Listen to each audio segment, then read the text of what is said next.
त्याचा बीड करण्याचा चंग काही लोकांनी बांधलेला आहे। एक बीड नाही, संपूर्ण महाराष्ट्राचा बीड करण्याचा प्रयत्न सुरू आहे।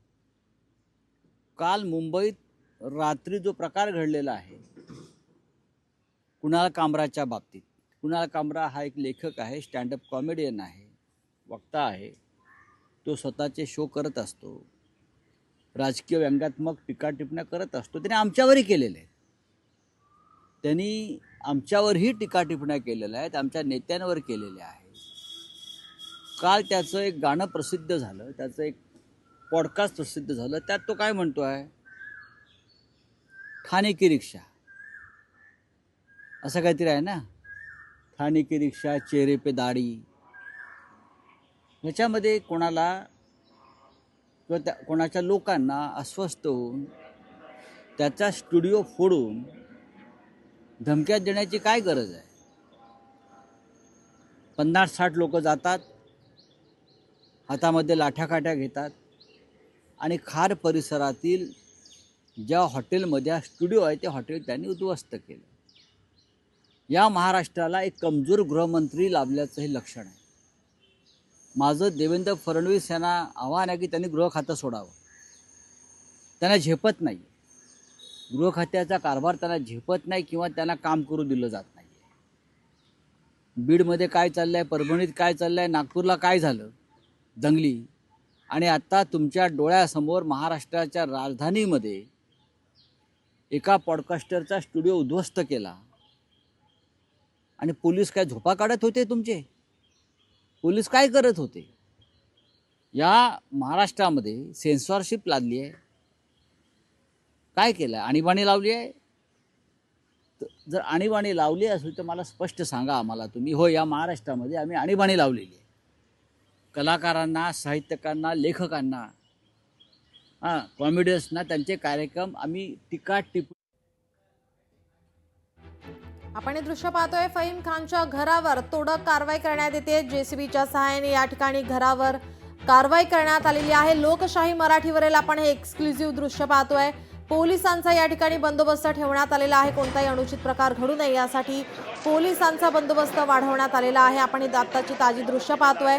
2 जेसीबी या ठिकाणी आणण्यात आलेले आहेत। आता एका जेसीबीच्या सहाय्याने या ठिकाणी घरावर ही कारवाई होतीये।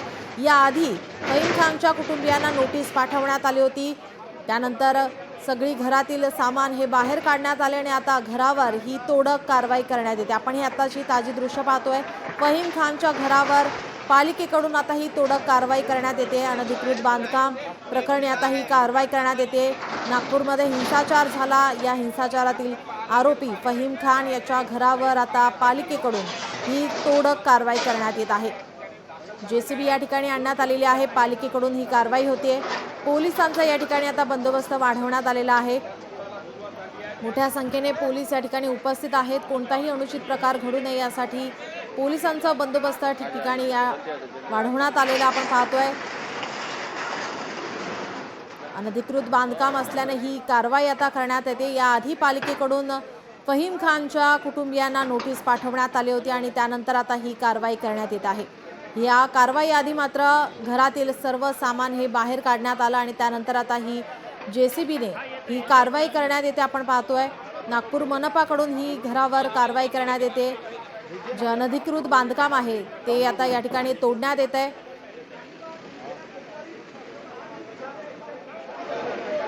कोणताही अनुचित प्रकार घडू नये यासाठी पोलीस या ठिकाणी तैनात करण्यात आलेले आहेत। पोलिसांचा बंदोबस्त या ठिकाणी वाढवण्यात आलेला आहे। नागपूरमध्ये हिंसाचार झाला होता, त्यानंतर फहीम खान यांचं नाव पुढे आलं आणि आता नागपूर मनपानं त्याच्या अनधिकृत बांधकामावरती, घरावरती आता ही तोडक कारवाई केली जाते।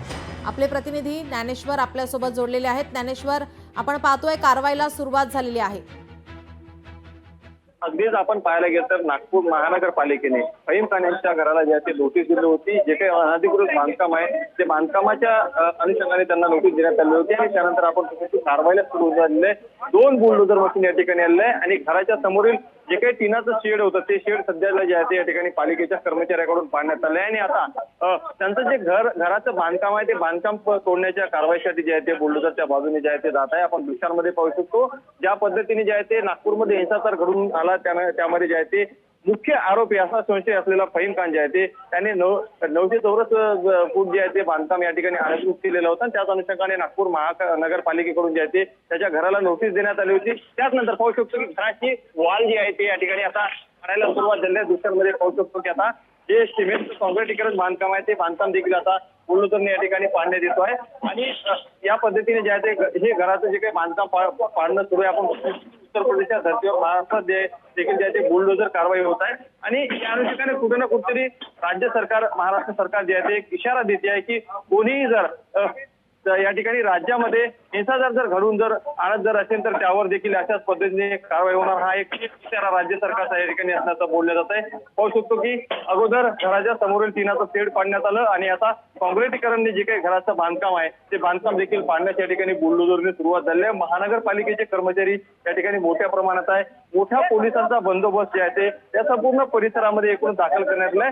सर्व वरिष्ठ पोलीस अधिकारी असतील कर्मचारी असतील जे आहे ते या परिसरामध्ये पूर्ण खाकी वर्दीने जे आहे ते हा परिसर पूर्ण एकूणच गजबजलेला आहे. कोणताही अनुचित प्रकार घडू नये त्या अनुषंगाने पूर्ण खबरदारी जी आहे ते पोलीस प्रशासनाकडून या ठिकाणी घेण्यात आली आहे. आणि मोठा बंदोबस्त सगळे पोलीस अधिकारी असतील आणि कर्मचारी असतील या ठिकाणी दाखल आहे. आणि आता दृश्यांमध्ये जर पाहाल तर 2 बुलडोझर मशीन या ठिकाणी आलेली आहे. आणि पहिली जी छोटी बुलडोझर मशीन आहे त्याने जे आहे ते घराच्या आजूबाजूचं काँक्रिटीकरणचं बांधकाम जे आहे ते एकूण या ठिकाणी पाडण्यात येतंय. फहीम खानचा हा घर आहे. पूर्ण कुटुंबीय या घरामध्ये राहत होते. मात्र महानगरपालिकेने जे आहे ते नोटीस बजावल्यानंतर पूर्ण घरातील साहित्य त्यांनी जे काही अतिआवश्यक साहित्य असतात टीव्ही असेल, फ्रीज असेल, कूलर असेल, फॅन असेल किंवा किचनचं साहित्य असेल सर्व साहित्य फहीम खान यांच्या कुटुंबियाने जे ते काढलेलं होतं. त्यानंतर काही राहिलेलं किरकोळ साहित्य जे आहे ते महानगरपालिकेच्या कर्मचाऱ्यांनी थोड्या वेळापूर्वी या ठिकाणी काढलं. आणि आता थेट या ठिकाणी बुलडोझरने जे आहे ते कारवाई या ठिकाणी केली जात आहे. दृश्यांमध्ये पाहाल तर आपण जे काही काँक्रिटीकरण बांधकाम आहे ते बांधकाम या ठिकाणी जे आहे ते पाडल्या जात आहे. दुसऱ्यामध्ये जर पाहाल तर समोर घरासमोरून जे टिनाचं शेड आहे अगोदर या ठिकाणी जे आहे ते पाडण्यात आलं. आणि आता काँक्रिटीकरणचं जे काही बांधकाम आहे ते बांधकाम या ठिकाणी पाडण्यात येत आहे. पोलिसांकडून जे आहे ते पाहू शकतो की आता घराच्या आजूबाजूला देखील बॅरिकेडिंग सुरक्षेच्या दृष्टिकोनातून लावली जात आहे. कारण घराचं बांधकाम पाडत असताना कोणतीही इजा कोणती हानी या ठिकाणी कोणाला पोहोचू नये याची पुरेपूर काळजी पोलिसांकडून आणि महानगरपालिकेच्या कर्मचाऱ्यांनी घेण्यात येत आहे. आता छोट्या मशीनने जे आहे ते घराच्या आजूबाजूचा परिसर पाडला जातो आहे. आणि आता ही मोठी मशीन देखील आता जे आहे ते पुढे येणार आणि या मशीनने देखील आता उर्वरित घराचं जे काही बांधकाम आहे ते एकूणच जे आहे ते पाडलं जाणार आहे. ज्ञानेश्वर, आपण जर पाहिलं ज्यावेळेस हे बांधकाम करण्यात येत होतं त्यावेळेस इतर रहिवाशांनी या संदर्भात काही या अनधिकृत बांधकामासंदर्भात काही तक्रार केली होती का पालिकेकडे? त्या संदर्भात अद्याप कोणतीही माहिती पोहोचलेली नाही. मात्र हे जे काही बांधकाम आहे या बांधकाम परिसरातील जे काही 900 चौरस मीटर बांधकाम अनधिकृत आहे अशी नोटीस जी आहे ते महापालिकेने जे आहे ते बजावली होती. त्यानंतर जी आहे ती कारवाई सुरू झालेली आहे. कालच महानगरपालिकेने ही नोटीस जी आहे ते फहीम खान यांच्या कुटुंबियांना त्यांच्या घराला या ठिकाणी चिपकवली होती. त्यानंतर जे आहे ते कुटुंबियांना कुठेतरी आता जाणीव झालेली होती की पालिकेकडून कारवाई होणार आहे. त्याच अनुषंगाने घरातील जे काही अतिआवश्यक साहित्य आहे ते सर्व ते कुटुंबीय या ठिकाणून बाहेर काढले. आणि कुटुंबीय या ठिकाणी घरात आज कोणीही हजर नाही आहे. पाहू शकतो की अगदी पालिकेने सांगितल्याप्रमाणे वेळेवरती जे आहे ते ही बुलडोझर कारवाई या ठिकाणी सुरू आहे. दोन्ही मशीन फहीम खान यांच्या घरासमोर या ठिकाणी दाखल झाले आहे. आणि पाहू शकतो की आता घराच्या जे काही काँक्रिटीकरणचं वॉल कंपाऊंड होतं तो वॉल कंपाऊंड जे आहे ते पाडण्यात आलं. आणि समोरील टिनाचं शेड देखील या ठिकाणी पाडण्यात आले. आणि आता घर पाडण्यासाठी जे आहे ते या ठिकाणी कारवाई होताना आपल्याला सध्या दृश्यांमध्ये दिसून येत आहे. पोलिसांचा मोठा बंदोबस्त चोहो बाजूने तैनात आहे. बॅरिकेडिंग या ठिकाणी सुरक्षेच्या दृष्टिकोनातून लावण्यात आलेले आहे. घर बांधकाम पाडताना कोणालाही कोणती इजा पोहोचू नये त्याची पुरेपूर काळजी पालिका कर्मचारी असतील आणि पोलीस असतील यांच्याकडून जे आहे ते एकूणच घेते आहे. सगळे वरिष्ठ पोलीस अधिकारी असतील, पालिकेचे कर्मचारी असतील. पाहू शकतो की बॅरिकेडिंग आता घरासमोर लावली जात आहे. आणि त्या ठिकाणी जे आहे ते घर पाडण्याची बुलडोझरने पोलिसांचा मोठा बंदोबस्त आहे. पालिकेचे अधिकारी या ठिकाणी पोहोचलेले आहेत. ते काही माध्यमांसोबत याच संदर्भात माहिती देणार आहेत का? अगदीच पालिकेच्या कर्मचाऱ्यांनी सुरुवातीला जे आहे ते लोकशाही मराठीशी बोलताना सांगितलं की आजच्या आज जे आहे ते पूर्ण कारवाई केली जाणार. आणि त्याच अनुषंगाने पाहू शकतो की बुलडोझर मशीन तात्काळ या ठिकाणी लागलेले आहे. आता 1 नव्हे 2 नव्हे 3 मशीन, ही तिसरी मशीन या ठिकाणी जे आहे ते या ठिकाणी जो काही मलबा या घराचा निघेल तो मलबा बाहेर फेकण्यासाठी किंवा या ठिकाणी रस्त्यावरून बाजूला सरण्यासाठी ही मशीन देखील या ठिकाणी आलेली आहे. त्यामुळे 3 मशीन या ठिकाणी एकूण दाखल झालेले आहे. आजच घर बांधकाम करणार आणि घराचा जो काही मलबा असेल तो मलबा देखील या ठिकाणून हटवण्याचं काम आजच्याच केलं जाणार. कारण की ये जा करणाऱ्यांना कोणालाही कोणताही त्रास होऊ नये याची देखील पुरेपूर काळजी जी आहे ते पालिका कर्मचाऱ्याकडून या ठिकाणी घेण्यात आली आहे. आणि आता पाहू शकतो की घराचं छत देखील या ठिकाणी आता पाडायला सुरुवात झाली आहे. पाहू शकतो की आपण दृश्यांमध्ये ही कारवाई जी आहे ती एकूणच सुरू झाली आहे आणि घराचं छत जे आहे ते पाडायला या ठिकाणी सुरुवात झालेली आहे. दृश्यांमध्ये पाहू शकतो की आपण कशा पद्धतीने जे आहे ते या ठिकाणी बांधकाम पूर्ण पाडायला सुरुवात झाली आहे. घराचं छत देखील या ठिकाणी बुलडोझरने आता या ठिकाणी पाडल्या जात आहे. जी आपण पाहतोय की नागपूरमध्ये हिंसाचार झाला आणि त्यानंतर फहीम खान याचं नाव पुढे आल्यानंतर आता ही तोडक कारवाई होते. सरकारचा कुठेतरी हा आता इशारा देण्यात येतोय की कोणीही अशा प्रकारे हिंसा घडवून आणली तर त्यांच्यावरती आपण कारवाई करणार. त्यांचा सरकारकडून हा एकंदरीतच हा आता तोडक इशारा आपण पाहतोय. आपण पाहतो या ठिकाणी 3 JCB या ठिकाणी दाखल झालेले आहेत. या JCBच्या सहाय्याने ही तोडक कारवाई आपण पाहतोय. नागपूर हिंसाचारातील आरोपी फहीम खान याच्या घरावर ही तोडक कारवाई करण्यात येते. नागपूर मनपाकडून आता ही कारवाई करण्यात येते. या ठिकाणी कोणताही अनुचित प्रकार घडू नये यासाठी पोलिसांचा बंदोबस्त ठेवण्यात आलेला आहे. मनपाचे अधिकारी या ठिकाणी तोडक कारवाई करतायत. याआधी फहीम खान याच्या कुटुंबियाला नोटीस देण्यात आली होती तोडक कारवाई संदर्भातील. त्यानंतर सर्व घरकामातील सगळं जे साहित्य आहे ते बाहेर काढण्यात आलं होतं. त्यानंतर आता पालिकेकडून ही तोडक कारवाई करण्यात येत आहे. नागपूर हिंसाचारातील आरोपी फहीम खान याच्या घरावर आता ही तोडक कारवाई करण्यात येते. अनधिकृत बांधकाम प्रकरणी आता मनपानं तोडक कारवाई केली. 3 JCB या ठिकाणी पोहोचलेल्या आहेत. या 3 JCBच्या सहाय्याने आता घरावर आता ही तोडक कारवाई करण्यात येते. संपूर्ण अनधिकृत बांधकाम असल्याची माहिती आणि आता नागपूर मनपानं ही तोडक कारवाई करण्यास सुरुवात केलेली आहे.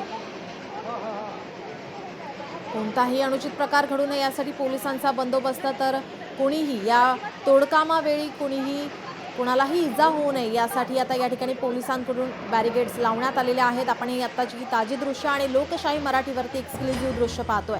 नागपूर हिंसाचारातील आरोपी फहीम खान याच्या घरावर आता ही तोडक कारवाई होतीये.